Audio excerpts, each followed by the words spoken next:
Hello everyone, কেমন আছো সবাই? আশা করছি সবাই অনেক ভালো আছো। আর আজকে আমি তোমাদের সঙ্গে বিগ সাইজের একটা চিকেন বানের রেসিপি শেয়ার করব, যেটা কিনা তোমরা গ্যাসের চুলায় বানিয়ে নিতে পারবে খুব সহজেই। আর দেখে বুঝতে পারছো বানটা কতটা সুন্দর হয়েছে, একদম ভেতরে কিন্তু চিকেনের পুরে ভর্তি। তো চলো কথা না বাড়িয়ে মূল রেসিপিতে চলে যাচ্ছি। প্রথমে একটা বলে আমি নিয়ে নিচ্ছি ময়দা। এখানে তোমরা আটা অথবা ময়দা দুইটাই কিন্তু নিতে পারবে। আমি এখানে 1.5 কাপ পরিমাণে ময়দা নিয়েছি। আর এখানে দিয়ে দিচ্ছি চিনি। চিনির পরিমাণটা কিন্তু একটু বেশি পরিমাণেই দিতে হবে। আমি এখানে 1/3 কাপ দিয়েছি, মানে এখানে প্রায় 3 টেবিল চামচের মতো চিনি আছে।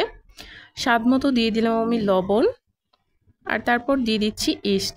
এখানে আমি 1.5 কাপ ময়দার জন্য 1 চা চামচ ইস্ট দেব। ইস্টের পরিমাণ কিন্তু এর থেকে বাড়িয়ে দেওয়া যাবে না, এর থেকে বাড়িয়ে দিলে কিন্তু ইস্টের গন্ধ করবে। এখন শুকনো উপকরণগুলোকে খুব ভালোভাবে প্রথমে মিশিয়ে নিতে হবে। আর শুকনো উপকরণগুলো খুব ভালোভাবে মেশানো হয়ে গেলে এখানে আমি উষ্ণ গরম জল দিয়ে একটা সফট ডো তৈরি করে নিব। জলটা কেমন হবে আমি বলছি। জলটা কিন্তু গরম থাকলে ইস্টটা একদমই ফুলবে না, মানে আর কাজ করবে না। অবশ্যই জলটা বেশি গরম হওয়া যাবে না, একদম উষ্ণ গরম। যেন তুমি হাতটাকে যদি 1 মিনিটও ধরে রাখো, তোমার হাতে কোনো রকম জ্বালা পোড়া করবে না বা কোনো রকম সমস্যাই হবে না। এইরকম জল দিয়ে কিন্তু তোমাকে ডোটা করতে হবে, মানে একদম ঠান্ডা জল না, জাস্ট একটু উষ্ণ গরম হবে সেরকম জলটা দিয়ে কিন্তু তোমরা ডোটা করবে, তাহলেই দেখবে ডোটা একদম পারফেক্টভাবে হবে। আর এখানে লাস্টের দিকে কিন্তু হাতে অনেকটা ডো লেগে যাবে, সেই পর্যায়ে কি করতে হবে, হাতে সামান্য এভাবে তেল নিয়ে নিতে হবে। আমি এখানে প্রায় 1 টেবিল চামচের মতো তেল নিয়েছি আর খুব ভালোভাবে এখন ময়ম করে নিচ্ছি। আর ডোটা দেখেই বুঝতে পারছো কি পরিমাণে সফট আছে ডোটা। অবশ্যই এরকম সফটই রাখতে হবে। পাউরুটি বানানোর ডোগুলো কিন্তু রুটি পরোটার ডোর থেকে বেশ অনেকটা পরিমাণে সফট থাকে, যার কারণে পাউরুটিটাও একদম পারফেক্ট হয়। ডোটাকে কিন্তু আমি একটু সময় নিয়ে খুব ভালোভাবে ময়ম করে নিয়েছি, আর তারপর কিন্তু এটাকে এখন রেস্টে রাখতে হবে। সবার হাতের কাছে কিন্তু র্যাপিং পেপারটা থাকে না, তোমরা চাইলে এভাবে বড় সাইজের একটা পলির ভিতরেও কিন্তু রাখতে পারো, ওপর থেকে আরও একটা প্লেট দিয়েও রাখতে পারো। এভাবে 1 ঘন্টার জন্য এটাকে রেস্টে রাখতে হবে।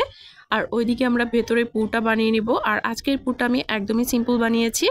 এখানে হচ্ছে মেয়োনিজের সঙ্গে আমি চিকেনটাকে জাস্ট মিশিয়ে নিয়েছি। আর চিকেনটাকে হচ্ছে প্রথমে সিদ্ধ করে নিয়েছিলাম, সামান্য একটু আদা রসুন বাটা আর সামান্য একটু লবণ দিয়ে হচ্ছে সিদ্ধ করে মাংসটাকে ছিঁড়ে তারপর কিন্তু মেয়োনিজের সঙ্গে মিশিয়ে নিয়েছি। আর এখানে কিন্তু ডোটা একদম রেডি। আর হ্যাঁ, তোমরা যদি চাও ভেতরে চিকেনের পুরটা আলাদাভাবে দিবে, সেটার ভিডিও লিঙ্কটা আমার ডেসক্রিপশন বক্সে দেওয়া থাকবে, সেখান থেকে চাইলে তোমরা দেখে নিতে পারো। আর মেয়োনিজের রেসিপিও কিন্তু আমার চ্যানেলে আপলোড করা আছে, তোমরা চাইলে দেখে নিতে পারো। আর এখানে হচ্ছে ডোটাকে আমি প্রথমেই খুব ভালোভাবে ময়ম করে নিয়েছি, তারপরে কিন্তু রুটি বেলে নিয়েছি। একটু লম্বা সাইজের করে রুটিটা বেলতে হবে, মাঝখান বরাবর আমি এখানে পুরটা দিয়ে দিচ্ছি, সম্পূর্ণ চিকেনটাই দিয়ে দিচ্ছি। তোমরা চাইলে কিন্তু এই ডিজাইনটাই আরও ছোট সাইজ করে করতে পারো। আমি যেহেতু গ্যাসের চুলায় করছি, তো একটা ছোট প্লেটের মধ্যে কিন্তু অনেকগুলো করে যদি দেই ভালো দেখাবে না, একটার সাথে আরেকটা লেগে যাবে। সেই কারণে কিন্তু আমি বড় সাইজের একটা বান বানিয়ে নিচ্ছি একসাথে। আর এখানে তোমরা যদি চাও যে চিকেনের পুরটা আমি অন্যভাবে করব, চাইলে করতেই পারো, তবে আমার কাছে পার্সোনালি মেয়োনিজ দিয়ে খেতে কিন্তু ভালো লাগে।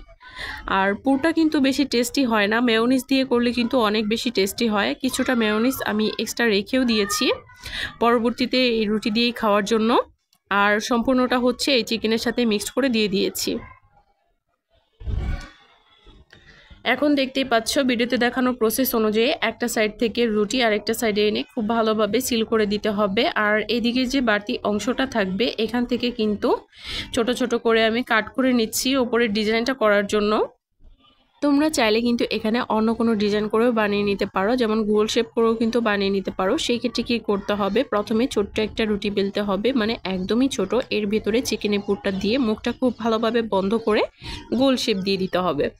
আর অন্য কোনো ডিজাইন যদি তোমরা দেখতে চাও, আমার চ্যানেলে কিন্তু আরও অনেক রেসিপি দেওয়া আছে, চিকেন বান বলো বা এমনিতেও অনেক পাউরুটির রেসিপি আমার চ্যানেলে দেওয়া আছে। আমি ডেসক্রিপশন বক্সে আমি সব কিছুর লিঙ্ক দিয়ে দিব, তোমরা চাইলে সেখান থেকে দেখে নিতে পারো। আর এই তো আমি কিন্তু সবগুলো কাট করে নিয়েছি। এখন এখান থেকে একটা করে তুলবো আর দুইটা একটা প্যাচ দিব। প্যাচ দিয়ে ওই সাইডে খুব ভালোভাবে সিল করে দিতে হবে, নিচের দিকে নিয়ে খুব ভালোভাবে সিল করে দিব। আর এভাবে কিন্তু সবগুলোই দিয়ে দিতে হবে। আর তোমরা চাইলে একদম সমান করেও দিতে পারো, তবে এভাবে একটু পেঁচিয়ে দিলে মনে হয় দেখতে বেশি সুন্দর লাগে, যার কারণে এভাবে দেওয়া। আর পাউরুটির সাইজটা যেহেতু অনেকটা পরিমাণে বড়, তাই একটু সময় লাগলো। যাই হোক, আমি অপূর্ণায় কিন্তু পুরোটা করে নিয়েছি। আর এখন একটা স্টিলের প্লেট নিয়েছি। এই প্লেটের মধ্যে আগে থেকে আমি কিছুটা পরিমাণে তেল ব্রাশ করে নিয়েছি, তারপর কিন্তু প্লেটের মধ্যে দিয়ে দিচ্ছি।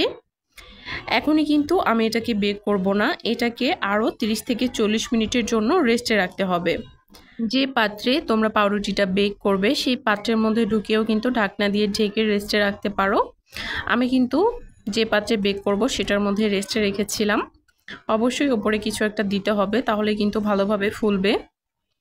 আর এখন আমি একটা ডিমের কুসুম নিয়েছি, আর খুব ভালোভাবে একদম পুরো রুটিতে ব্রাশ করে দিব। এতে করে কি হবে, উপরে কালারটা কিন্তু অনেক বেশি সুন্দর আসবে, পাউরুটিটা দেখতে ভালো লাগবে। ডিমের কুসুমটা ব্রাশ করা হয়ে গেলে আমি কিন্তু ওপরে সামান্য তিলও ছিটিয়ে দিয়েছি, সেটা আমার শ্যুট করা হয়নি। আর তারপর এটাকে আমি গ্যাসের চুলায় বেক করে নিয়েছি প্রায় 1 ঘন্টার মতো। যেহেতু অনেক বড় সাইজের, একদম লো হিটে বেক করেছি 1 ঘন্টার মতো। যদি এই চিকেন বানটা ছোট সাইজের হতো তাহলে কিন্তু এত সময় লাগতো না। যখন হয়ে যাবে তখন খুব সুন্দর একটা স্মেল আসবে, তখনই বুঝতে পারবে যে পাউরুটিটা বেক করা হয়ে গেছে। দেখো নামিয়ে নিয়েছি। এখনও কিন্তু এটা বেশ অনেকটা পরিমাণে গরম আছে, আমি ধরতেই পারছিলাম না প্লেটটা। স্টিলের জিনিসগুলো কিন্তু একটু বেশি পরিমাণে গরম থাকে, আর রুটিটাও কিন্তু অনেকটা পরিমাণে গরম। যে কোনো রেসিপির ক্ষেত্রেই যদি সকল টিপস ফলো করে বানাও তাহলে কিন্তু একদম পারফেক্ট হবে। আর আমি চেষ্টা করেছি সকল টিপস ফলো করে তোমাদের সঙ্গে রেসিপিটা শেয়ার করার। আশা করছি সবার কাছে ভালো লেগেছে। আর যারা যারা এখনও আমার চ্যানেলটি সাবস্ক্রাইব করনি অবশ্যই করে দিবে, আর যারা করেছো তাদেরকে অসংখ্য ধন্যবাদ। আজকের মতো এখানেই বিদায় নিচ্ছি, সবাই ভালো থেকো।